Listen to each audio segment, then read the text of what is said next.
I bought my land to get away from all of this 9 acres by the lake, where the only sounds should have been loons in the morning and the wind in the pines. Not arguments and paperwork and strangers stomping around like they owned the place. That's why the day I came back from town, truck loaded with lumber and solar gear, and saw 5 people standing by my cabin in matching navy shirts with some HOA logo, it felt like I'd stepped into the wrong life.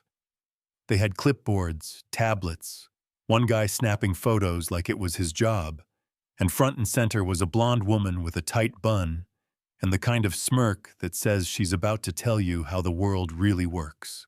I parked stepped-out boots crunching on the gravel, and she strutted up to me like she was in charge. "Sir, this property is part of Lakefront Preserve HOA. You're occupying community land." I raised a hand, calm but firm. "Let's stop right there. This is my land. You're trespassing." She bristled, gave me her name, Karen Mayfield, HOA president. I laughed, not because it was funny, but because the audacity was too much. "Karen, I bought this land 5 years ago, deed filed, surveyed, notarized. I've got the title framed inside my cabin right next to my discharge papers. So here's what you're going to do. You're going to turn around, walk back to your SUVs, and take your clipboard cosplay with you." Her goatee sidekick chimed in about me vacating voluntarily. "Is that a threat?" I asked. "No," Karen said with that condescending grin a courtesy. "Right," I replied. 60 seconds to get off my land. I'll call the sheriff." That cracked the mask. By the time I described them to the dispatcher, their Tahoe was rolling away, Karen giving me one last smug look like she already had the upper hand. 2 days later, I knew why. A fat envelope showed up in my mailbox, no return address, fake county letterhead, a so-called inspector named Teller from some non-existent compliance division. The map inside showed my property relabeled as Community Park Expansion Zone C. It was laughable, but I'd seen intimidation tactics before. I called the county. No teller, no such office. I called Josh, my attorney. He said the letterhead was 10 years out of date, obvious fraud. Called Clayton, the surveyor who mapped my land when I bought it. We walked the boundary again, GPS in hand, every flag still where it should be. He said, "They don't even touch your lines. This HOA is full of it." That same night, another envelope on my gate. This one from the so-called compliance committee signed by Karen herself, demanding I cease occupation until mediation. Same fake map this time with a QR code that said "Scan to file your appeal." I couldn't help but laugh. They really thought they were playing city planners with my home. I added it to my growing stack of legal ammo. Then came the gate. I drove home one Sunday and found a brand new white metal gate bolted across my road with a sign, "Community Area. Access Restricted." My dock had been vandalized, numbers scraped off my boat, and taped to my door was an orange notice calling my cabin an occupancy conflict. I checked the cameras. There it was, clear as day, contractors unloading the gate from a white van, replacing my private signs with theirs, even trying to put a lock on my boathouse. I sent everything to Josh and Deputy Morales. She came out, scanned the QR code, shook her head. "Ron, this links to their HOA website. That's fraud, plain and simple. I thought that would shut them down." Instead, a week later, I got served for real. Court papers, a civil complaint from the HOA, claiming my cabin was illegal, demanding demolition eviction, and $150,000 $1,000 in fines for environmental disruption. I read it twice, couldn't believe the fantasy.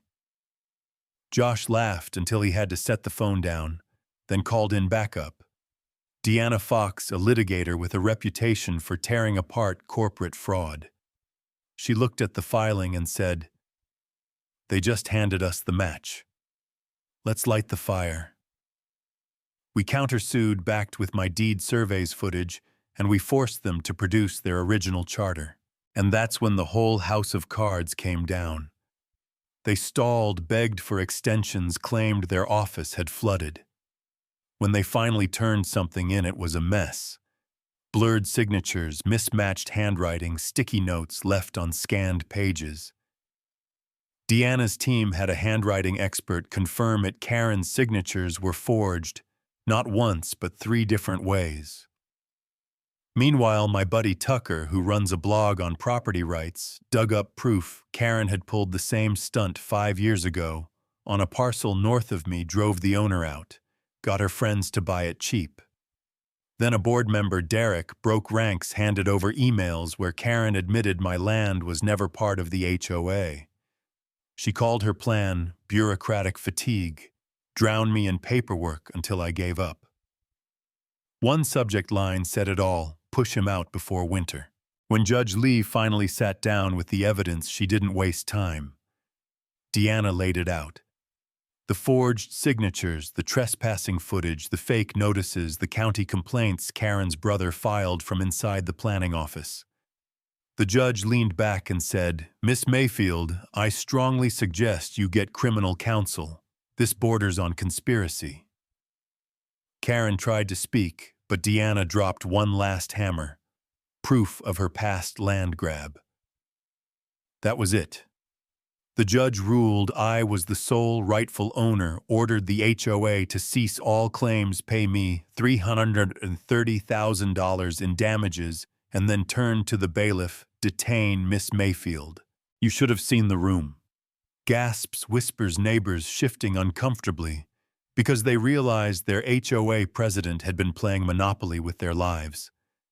Karen was cuffed right there, muttering about saving the community. I looked her in the eye and told her quietly, "You were the system." A week later, the fake gate was gone. The signs ripped down, the HOA suspended. Derek resigned, 2 others apologized. One even baked me a pie. I finally had my peace back. I threw a little gathering with old friends, raised the flag I'd carried overseas, hung a sign beneath it. No trespassing, no HOA private land verified by court of law.